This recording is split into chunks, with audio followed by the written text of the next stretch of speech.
આજના ડિજિટલ સમયમાં QR code scan કરવું સામાન્ય બાબત બની ગઈ છે। રેસ્ટોરન્ટમાં મેન્યુ જોવું હોય, પેમેન્ટ કરવું હોય કે ઓર્ડર આપવો હોય, બધે જ ક્યુઆર કોડનો ઉપયોગ થાય છે। પરંતુ આ જ સુવિધા ક્યારેક મોટી મુશ્કેલી પણ બની શકે છે।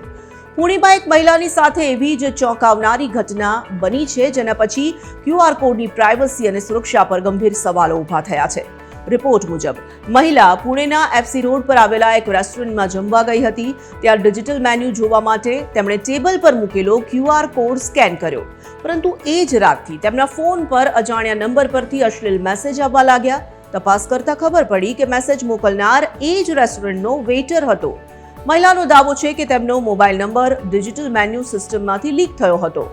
એક્સપર્ટ્સ કહે છે કે ઘણી વખત ક્યુઆર કોડ સ્કેન કર્યા પછી વેબસાઇટ પર મોબાઈલ નંબર માંગવામાં આવે છે। આ માહિતી રેસ્ટોરન્ટના ડેટાબેઝમાં સેવ થઈ જાય છે અને જો સિસ્ટમ સુરક્ષિત ન હોય તો સ્ટાફ અથવા હેકર્સ સરળતાથી આ ડેટા સુધી પહોંચી શકે છે। કેટલાક કિસ્સામાં તો ફ્રોડસ્ટર્સ અસલી ક્યુઆર કોડ પર નકલી ક્યુઆર કોડ ચોંટાડી દે છે। તમે સ્કેન કરો અને સીધા ફેક વેબસાઇટ પર પહોંચી જાઓ, જ્યાંથી તમારી માહિતી ચોરી થઈ શકે છે। એટલે હવે ક્યુઆર કોડ સ્કેન કરતી વખતે ખાસ સાવધાની રાખવી જરૂરી બની ગઈ છે।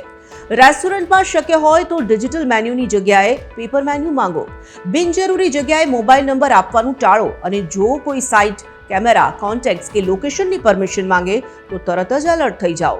સાચે જ ક્યુઆર સ્કેન કર્યા પછી બ્રાઉઝરમાં ખુલતી વેબસાઇટ સાચી છે કે નહીં તે જરૂર ચેક કરો, કારણ કે એક નાની બેદરકારી તમારી પ્રાઇવસી માટે મોટો ખતરો બની શકે છે।